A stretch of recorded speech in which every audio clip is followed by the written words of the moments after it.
boa noite a todos. Então, por conta da quarentena, não estamos tendo reunião pública, mas estamos gravando e disponibilizando no canal.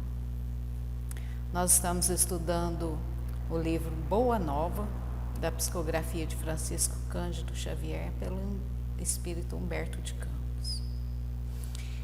E aqui nós já falamos, na introdução do livro, que Humberto de Campos, ele pegou estas histórias quando ele chegou no plano espiritual, nas escolas que ele frequentou lá, no aprendizado do Evangelho. Essas histórias que ele nos traz é como se fossem os bastidores do Evangelho, os bastidores do que está escrito lá no Novo Testamento. Então, geralmente, essas histórias se passam quando Jesus está reunido com os discípulos depois das suas pregações com o povo em geral. Hoje nós vamos ver o capítulo 6, intitulado Fidelidade a Deus.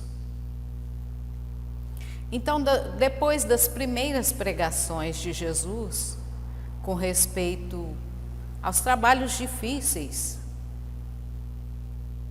que os discípulos iriam ter para a implantação do reino de Deus, o esforço que esse trabalho exigia dos discípulos os assustou um pouco. A comunidade teve um movimento assim de incompreensão. O quê? A Boa Nova reclamaria sacrifícios? Então Jesus, que sondava o íntimo dos seus discípulos, sabia tudo que se passava ali. Depois que eles se reuniram, esse acontecido aqui se passou em Cafarnaum. Depois que eles se reuniram, depois que a turba foi embora, 4 discípulos começaram a interrogá-lo com relação a isso. Por que seria tão trabalhoso, seria tão difícil essa implantação do reino de Deus?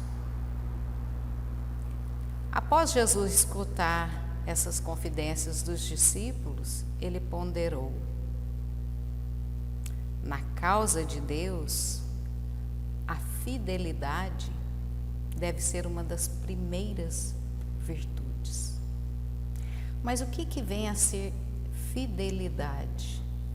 A gente costuma ver muito por aí escrito: Deus é fiel, e é claro que Deus é fiel.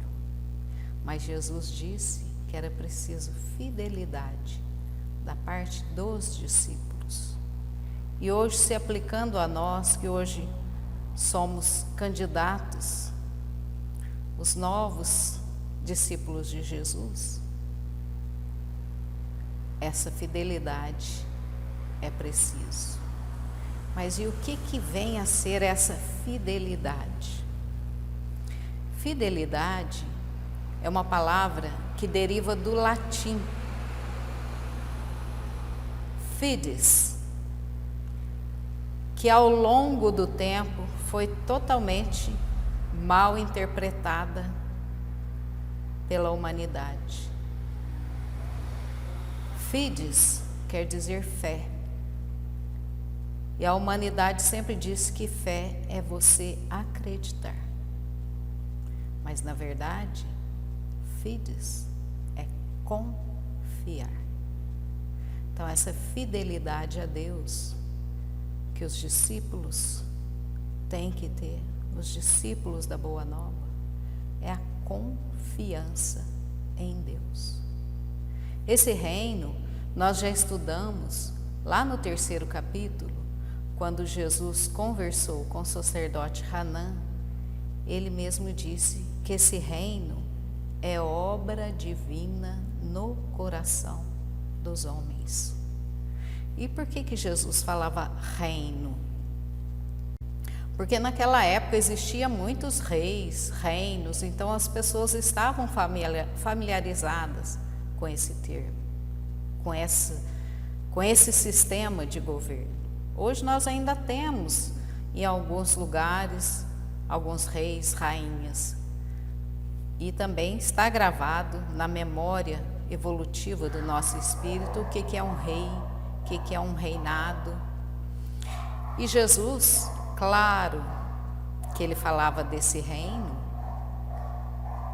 não tinha nada de material.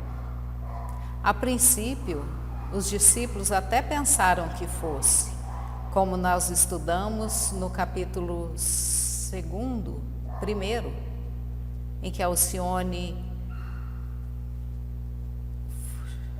aliás, foi no 4º capítulo, que os filhos de Zebedeu, a mãe deles, queria que os seus filhos ocupasse o lado direito e o outro o lado esquerdo de Jesus, pensando puramente no reino material, no reino aqui na terra. Mas na verdade, Jesus falava do Espírito. Essa construção desse reino é no Espírito. E Deus, claro, Jesus o coloca como o Rei. E esse trabalho é feito por Deus nos nossos corações. Então Jesus, continuando, ele dizendo que a fidelidade deve ser uma das primeiras virtudes. Então essa fidelidade não é a fé, não é acreditar que tem um Deus, é a gente confiar, deixar Deus agir. Continuando Jesus, onde o filho e o pai que não desejam estabelecer como ideal de união a confiança integral e recíproca, a gente pensando aqui no pai terreno, no filho terreno, é claro que os dois querem uma confiança recíproca, tanto o pai com o filho, quanto o filho com o pai. E assim é Deus. Deus confia em nós. Ele é fiel. Continuando Jesus, nós não podemos duvidar da fidelidade do nosso Pai para conosco. Jamais. Deus está em todos os momentos na nossa vida, em todos os detalhes. Sua dedicação, continuando Jesus, nos cerca os espíritos desde o primeiro dia que Ele nos criou. Desde que éramos átomo, como diz no livro dos Espíritos, do átomo ao arcanjo, nosso processo evolutivo é assim. Nós começamos de um átomo e a nossa meta é espírito puro, é um arcanjo. Então, desde que éramos átomo, Deus já nos amou. Ainda não o conhecíamos e Ele já nos amava, disse Jesus. E acaso poderemos desdenhar a possibilidade da retribuição? Não seria repudiarmos o título de filhos amorosos o fato de nos deixarmos absorver no afastamento, favorecendo a negação? Nós somos filhos dele. Como que nós vamos repudiar este amor que ele tem por nós? E isso deve ser recíproco. Devagarinho nós vamos aprendendo e chegaremos lá. Mas continuando, Humberto de Campos diz: como os discípulos o escutassem atentos, bebendo-lhes os ensinos, porque eles prestavam maior atenção quando eles estavam muito próximos de Jesus, principalmente por causa do magnetismo que Jesus tinha, que atraía. Todo mundo ficava encantado de ficar próximo dele. Então eles bebiam tudo que Jesus falava. E aí Jesus acrescentou: tudo na vida tem o preço que lhe corresponde. Se vacilais receosos ante as bênçãos do sacrifício e as alegrias do trabalho, meditai nos tributos que a fidelidade ao mundo exige. O prazer não costuma cobrar de um homem um imposto alto e doloroso? Vamos pensar nisso. No que acontece aqui no nosso mundo material. Os prazeres geralmente nos cobram muito caro.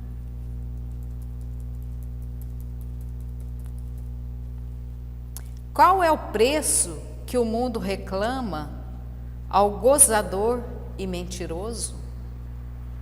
Imagina a pessoa que conta uma mentira, o tormento que ela vive. Ali na hora que ela está contando a mentira, passou. Ela se sentiu confortável, mas aquela mentira gera tanto desconforto, porque o mundo cobra.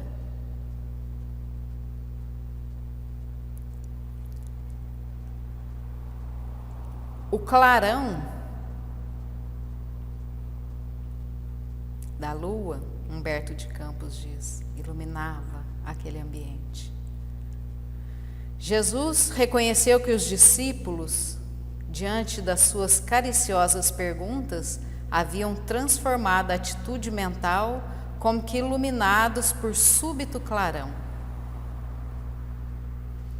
Tiago, o filho de Alfeu, contou uma história de um amigo que arruinara a saúde por excesso de prazeres condenáveis.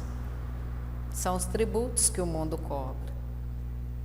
Tadeu falou de um conhecido que, depois de ganhar uma grande fortuna, tornou-se avarento e mesquinho, a ponto de privar-se do necessário. Ele não comia, ele não comprava o necessário para não gastar aquele dinheiro, de tão avarento que ele se transformou e acabou sendo assassinado por um ladrão. Olha o tributo, outro tributo que o mundo cobra. Pedro recordou o caso de um pescador, que era um amigo íntimo dele, que sucumbiu tragicamente por causa da sua desmedida ambição.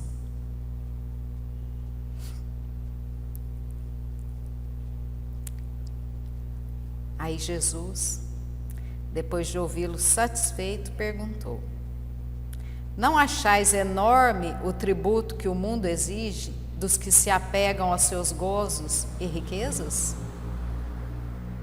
Se o mundo pode tanto, por que não poderia Deus?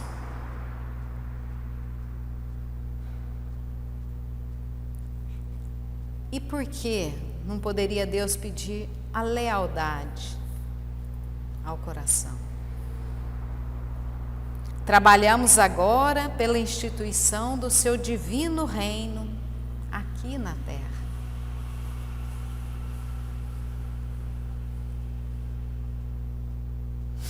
Tiago,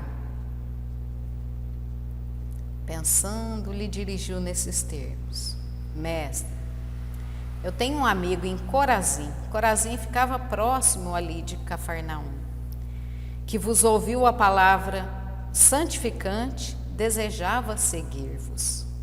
Porém, asseverou que o reino, pregado pela vossa bondade, está cheio de numerosos obstáculos, acrescentando que Deus deve mostrar-se aos outros somente na vitória e na ventura. A gente também pensa assim.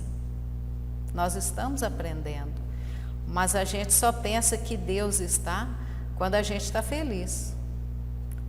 Quando alguma coisa acontece que nos deixa confortáveis, um recurso material, ou uma pessoa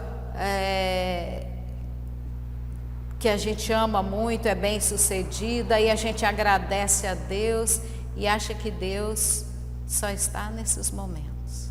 E aí, Tiago está dizendo que esse amigo disse que esse reino que Jesus está pregando é muito difícil, que Deus deveria mostrar só nesses momentos.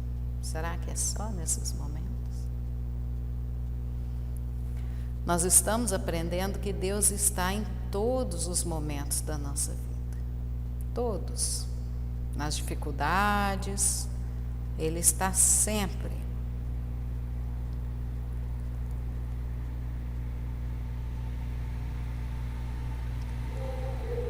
Aí Jesus, aproveitando a hora da semeadura, né, que Ele estava trabalhando os discípulos, exclamou bondoso: Tiago, nem todos podem compreender a verdade de uma só vez. Cada um tem o seu momento de despertar. Então, essa fidelidade a Deus que nós estamos estudando nesse capítulo, a fidelidade vem de relacionamento.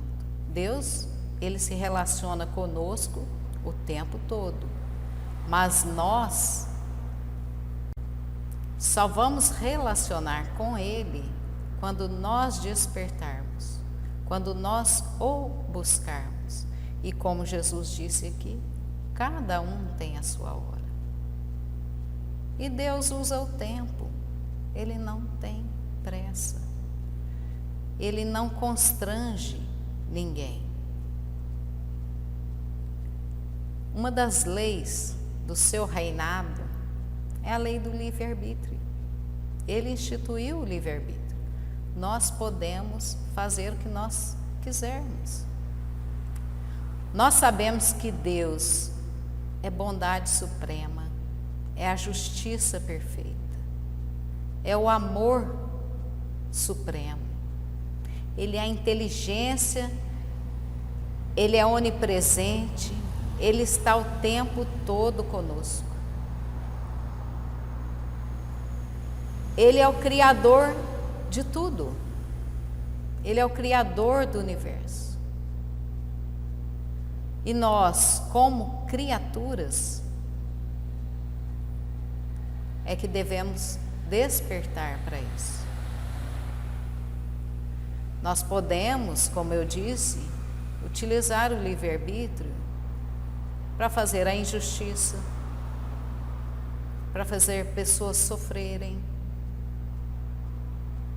A gente vê muito isso na nossa sociedade, muita injustiça, muito sofrimento, desigualdade social. E às vezes a gente até ouve: onde está Deus? Ele está junto de todos. Ele só está nos deixando usar esse livre-arbítrio. Ele usa o tempo e não tem como fugirmos disso. A reencarnação. Aí que nós vamos aprendendo. Se nós usamos mal o livre-arbítrio, ontem, hoje, nós vamos sofrer aquele mal que nós fizemos ontem. Então tem muito, continuando Jesus, né? O mundo está cheio de crentes. Vamos abrir um parênteses aqui. Crentes, que Jesus está dizendo, é pessoa que acredita. Não quer dizer que seja de uma seita religiosa. Crente é quem acredita que existe um Deus. Então Jesus está dizendo, o mundo está cheio de crentes que não entendem a proteção do céu, senão nos dias de tranquilidade. Quando passa por provações, acha que o céu não está protegendo. Pois saiba que nos momentos mais difíceis, Deus está do nosso lado. Continuando Jesus, nós, porém, que conhecemos a vontade suprema, temos que lhe seguir o roteiro. Não devemos pensar no Deus que concede, mas no Pai que educa. Então não adianta ficarmos pedindo coisas materiais para Deus. Deus, Ele não quer nos encher de coisas materiais. Deus quer nos educar. A nossa batalha pela redenção, ou seja, para desenvolver as nossas virtudes e tirar as nossas imperfeições, tem que ser perseverante e sem trégua. Nós temos que batalhar o dia todo, todos os dias.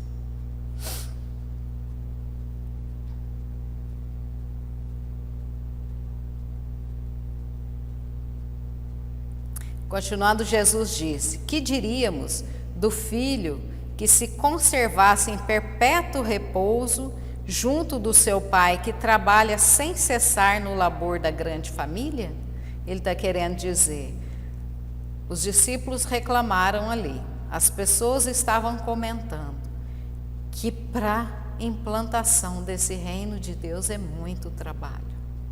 E é muito trabalho mesmo. Aí Jesus está dizendo que Deus trabalha o tempo todo, nós queremos ficar sem fazer nada? É trabalhoso mesmo.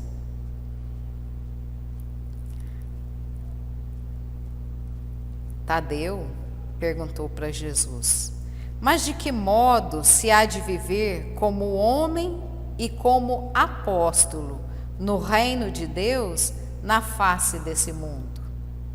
Tadeu queria saber como que ele poderia viver como um apóstolo, né, do reino de Deus e vivendo neste mundo material. Uma boa pergunta.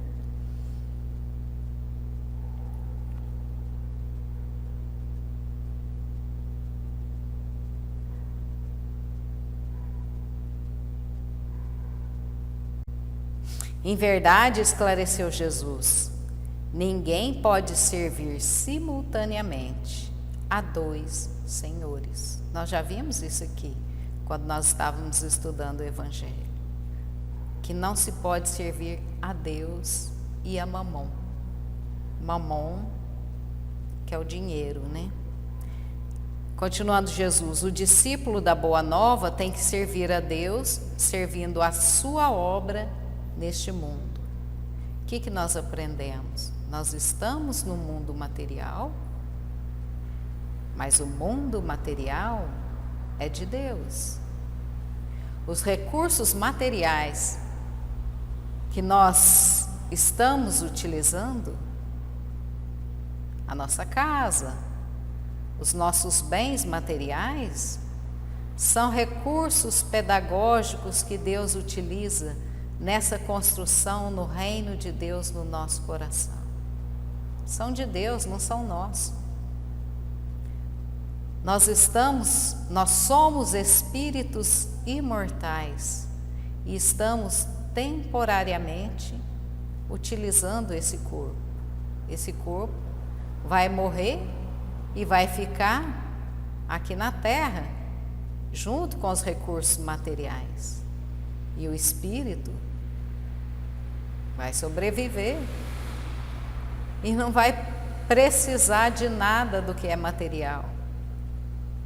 Então, nós devemos viver aqui, neste mundo, sim, utilizando dos recursos que Deus disponibilizou para o nosso aprendizado, mas nós não devemos ter apego a Ele e com eles ir trabalhando a construção do reino de Deus nos nossos corações. O desenvolvimento das virtudes, dessa fidelidade a Deus, dessa confiança em Deus. Confiar.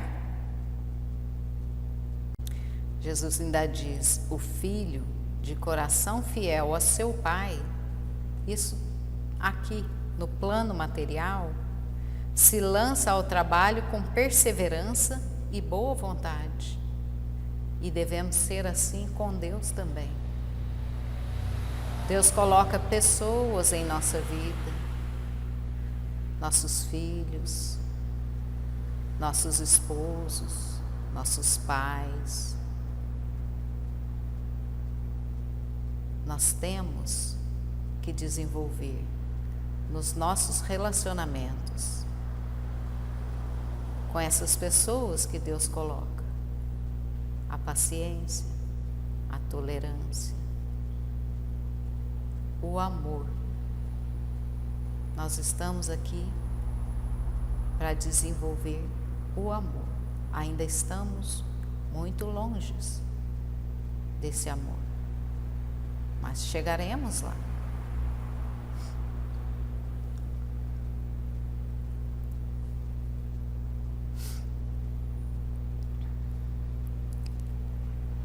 Então, o filho de Zebedeu, que é Tiago aqui, perguntou para Jesus: qual a primeira qualidade a cultivar no coração para que nos sintamos plenamente identificados com a grandeza espiritual da tarefa, da divulgação da Boa Nova? Jesus respondeu: acima de todas as coisas, é preciso ser fiel a Deus, ou seja, confiar. Deus, Ele vai utilizar de recursos para nos intuir, para nos direcionar. A partir do momento que Ele sente que nós o estamos buscando, que nós estamos sendo fiéis a Ele, Ele disponibiliza recursos de todos os lados para que nós cresçamos espiritualmente.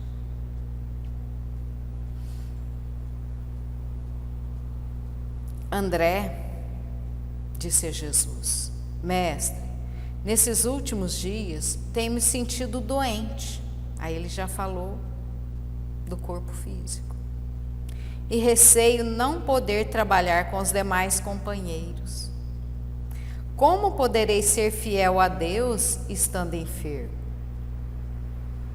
Olha a pergunta. Jesus ouviu e respondeu: nos dias de calma, é fácil provar-se a fidelidade e confiança. Não se prova, porém, dedicação verdadeiramente, senão nas horas tormentosas em que tudo parece contrariar e perecer. Vou abrir um parênteses aqui. Nesse momento que nós estamos vivendo essa pandemia, em que a maioria das pessoas ficam apavoradas, com medo de contrair a doença, com medo da morte, é claro que nós devemos seguir todas as orientações da Organização Mundial de Saúde, do Ministério da Saúde, tomar muito cuidado para não contrairmos os vírus, para não sofrermos. Mas o medo da morte, nós não devemos ter esse medo. Nós vamos morrer. Quem estiver planejado para morrer nessa pandemia, vai morrer. É nessa hora que nós temos que ter fidelidade a Deus. O vírus, ele é uma criação de Deus quanto nós. Eu disse que Deus nos ama desde que nós éramos um átomo. Deus ama o vírus, porque o vírus um dia vai chegar no topo da evolução também, vai atingir a sua meta. Então tudo é obra de Deus. Esse momento que nós estamos vivendo, é nesse momento que nós devemos ser fiéis a Deus, ou seja, que nós devemos confiar em Deus. É Ele que está na direção das nossas vidas, na direção do nosso planeta.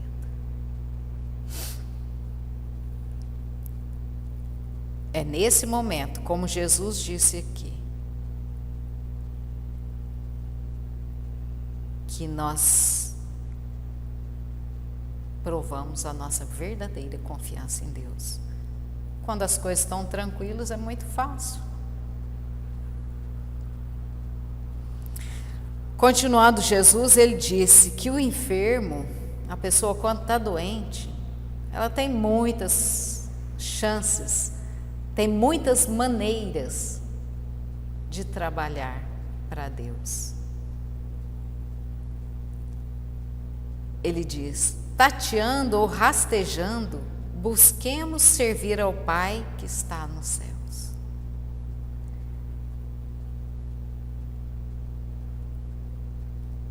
Ele completa, André, se algum dia teus olhos se fecharem para a luz da terra, serve a Deus com a tua palavra. Você tem outros recursos. Não é porque você perdeu os movimentos, que você não consegue andar, que você tem que ficar paradinho ali. Você não pode trabalhar para a sua evolução, para o seu melhoramento, para a implantação do reino de Deus no seu coração. Você pode receber uma pessoa, ouvir essa pessoa que está cheia de problemas, só de ouvir, só de ter paciência com essa pessoa, usando o seu ouvido. Você não pode usar as pernas para ir até ela, mas ela pode vir até você e desabafar os seus problemas. Você está trabalhando para Deus, você está socorrendo um irmão.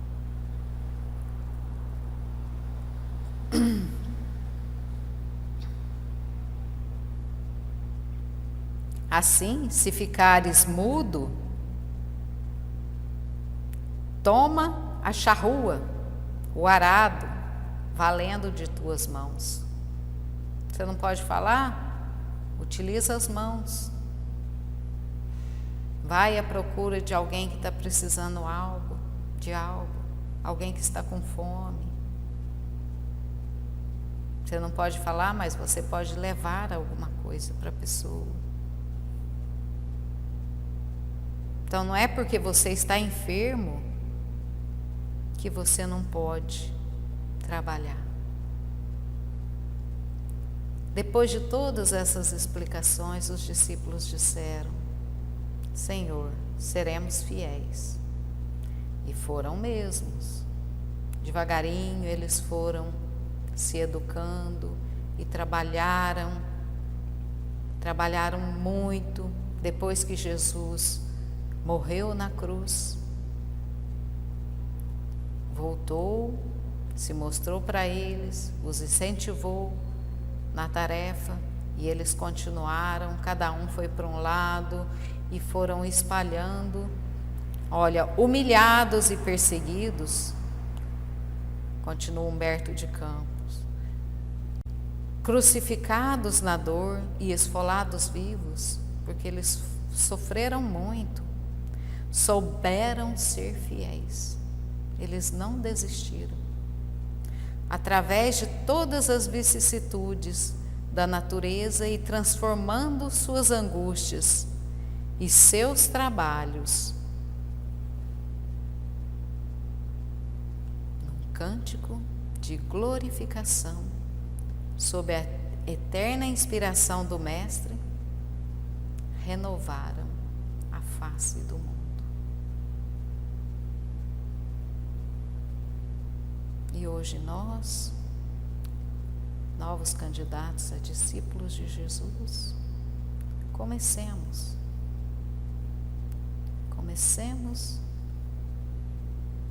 a ser fiéis a Deus, confiarmos que Jesus não está no mundo material aqui conosco, encarnado, mas espiritualmente Ele está o tempo todo conosco, nos intuindo, deixando o seu Evangelho, deixando as diretrizes para seguirmos. Não tem segredo. Ele mesmo disse: eu sou o caminho, a verdade e a vida.